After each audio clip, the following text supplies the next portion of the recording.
আমরা যখন দেখতে পাচ্ছিলাম যে ডোনাল্ড ট্রাম্প চীন সফর করবে তখন সবাই বলছিল প্রায় এক দশক লাস্ট 2017 সালে ডোনাল্ড ট্রাম্প নিজেই গিয়েছিলেন এবং 2026-এ এসে তিনি আবার গেলেন। তিনটা এজেন্ডা ছিল উনার, মূলত ইরান ইস্যু, তাইওয়ান ইস্যু এবং বাণিজ্য ইস্যু।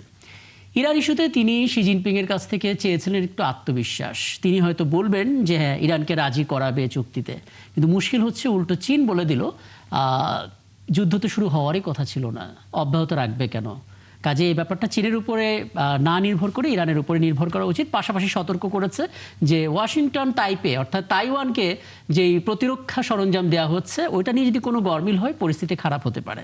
আর বাণিজ্যতেও আসলে খুব একটা লাভ হলো না। 500টা বোয়িং জেট সেল করতে চেয়েছিল আমেরিকা, 200টা করতে পেরেছে। ফলাফল বোয়িংয়ের শেয়ার কমে গেছে 4%। কি পেলেন আসলে ডোনাল্ড ট্রাম্প?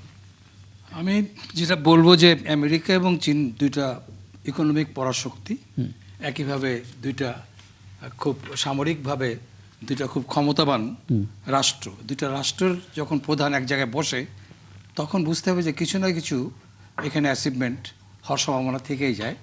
আর আপনি জানবেন যে গত ট্রাম্পের আগের সময় থেকে আরম্ভ করে চীন এবং আমেরিকার মধ্যে নানা এই ট্যারিফ নিয়ে নানা ব্যবসা বাণিজ্য নানা ইস্যুতে কিন্তু অনেক দিন ধরে একটা দুই দেশের মধ্যে বিরোধ চলে আসছিল এবং সেই প্রেক্ষাপটে এই সফরটা নিঃসন্দেহে খুব গুরুত্বপূর্ণ। বিশেষ করে ট্রাম্পকে যেভাবে সংবর্ধনা দেওয়া হয়েছে, এক্সেলেন্ট একটা মানে কিভাবে যেটা সভ্য জাতির যে ধরনের একটা পলিটনেস তার মধ্যে ছিল, যেটা তারা চীন যেটা করেছে। আর একটা বিষয় হলো যে আমার কাছে একটা জিনিস লেগেছে যে যখন বাচ্চা মেয়েরা যখন তাকে দুটা ফ্ল্যাগ নিয়ে ট্রাম্পকে যখন অভিবাদন জানাচ্ছিল, স্বাগত জানাচ্ছিল, তখন আমার মাথার মধ্যে আবার একটুখানি মনে হচ্ছিল যে সেই ইরানের সেই স্কুলে বোম্বিংয়ের যে 160 জন শিশুর মৃত্যুর ব্যাপারটা মাথার মধ্যে, এটা আমার পার্সোনাল ফিলিং। আমি যেটা বলতে চাই সেটা হলো যে ট্রাম্প নিজে বলেছে শি জিনপিংকে যে একটা অসাধারণ একজন চমৎকার একজন নেতা এবং আমার কিছু ভালো বাণিজ্যিক ডিল হয়েছে, সে নিজে বলছে, ট্রাম্প নিজে এটা বলেছে। এক ধরনের অ্যাচিভমেন্ট আছে। আপনি জানেন যে চীনের সাথে চীন যখন 1949 সাল স্বাধীন হলো তখন কিন্তু আমেরিকা চীনের সাথে সম্পর্ক ছেদ করে দিয়েছিল। তারপরে 1972 সালে আমাদের তখন নিক্সন সফরে গেলেন এবং নিক্সন বললেন যে এই শত্রুতার কোনো মানে হয় না, শত্রুতা আমরা চাই না। এবং ওই সময় যে বিরোধটা এখনও কন্টিনিউ করছে সেটা হল ওই সময় আমেরিকা কিন্তু বলেছিল যে চীন তাইওয়ান মানে এক চায়না পলিসি যেটা বলা হয়, চীন যেটা সবসময় বলা হয়, আমেরিকা তখন এক চীন।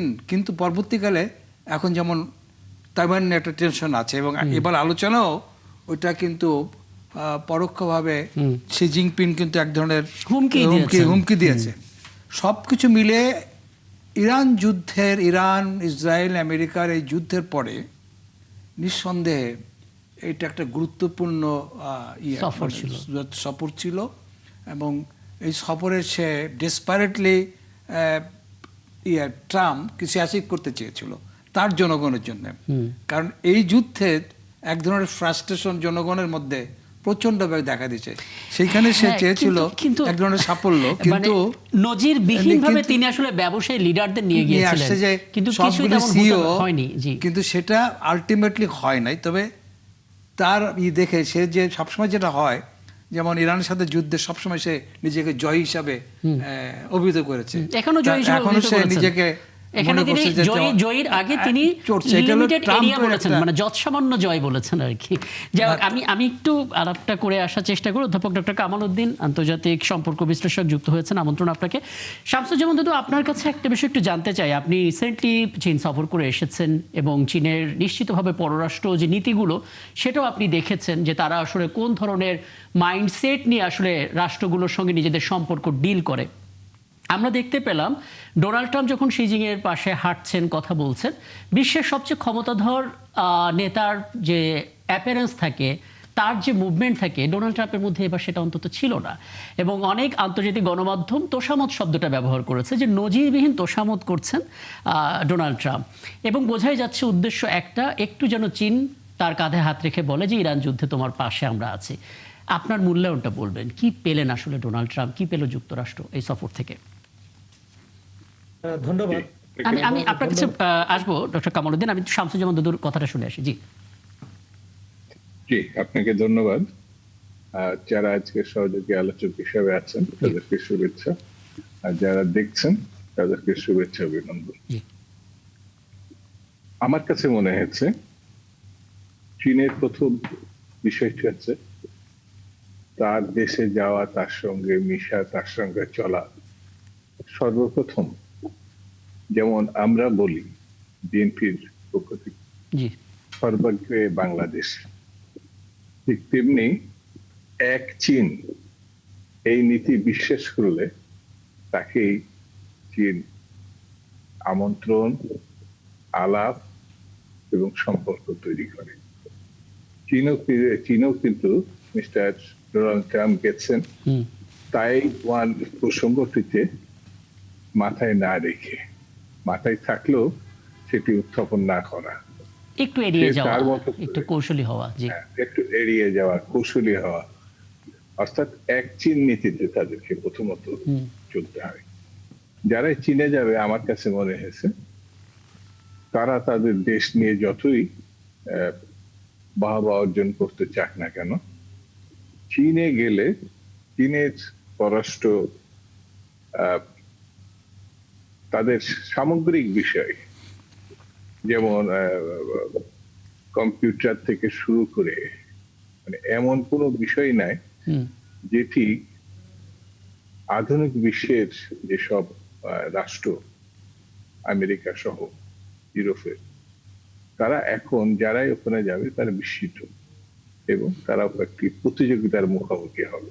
এটা হলো আমার চীনের সম্প্রতি যাওয়ার পরে তাদের টোটাল ব্যাপারটা আমরা যতটুকু আমাদের নজরে আসছে তার থেকে আমরা আরো বেশি যদি জানতে পারতাম আরো বেশি। আপনি কি এইটুকু আমাকে বলতে পারেন, মানে ডোনাল্ড ট্রাম্প তো একটা গ্যাড়াকলে পড়েছেন তাইওয়ান ইস্যুতে, কিন্তু ইরানের তো এরকম কোনো ঝামেলা নেই। তারা চীনের সঙ্গে সরাসরি ডিল করেছে, তাইওয়ান নিয়ে আলাদা কোনো বক্তব্য তাদের নেই, কোনো চুক্তিও তাইওয়ানের সঙ্গে নেই ইরানের। সেই জায়গা থেকে কিছুটা কি চীনের সঙ্গে ইরানের সম্পর্কটা এমনভাবে গভীর হলো যে যুক্তরাষ্ট্র তেমন কিছু আশাবাদ পেল না চীনের কাছ থেকে, এমনটা মনে হলো কিনা? জি না, চীন তো চীনের সঙ্গে যারাই ডিল করবে, আমি একটু আগেও বললাম, জি ইরান না, ইরানের এই ফ্যাসাদ তো ডোনাল্ড ট্রাম্প নিজেই তৈরি করেছে। জি তার কোনো খেই তিনি না পাওয়ার আন্তর্জাতিক ক্ষেত্রে, তিনি যেমন ইউরোপও এই যুদ্ধের বিপক্ষে অবস্থান নিয়েছেন।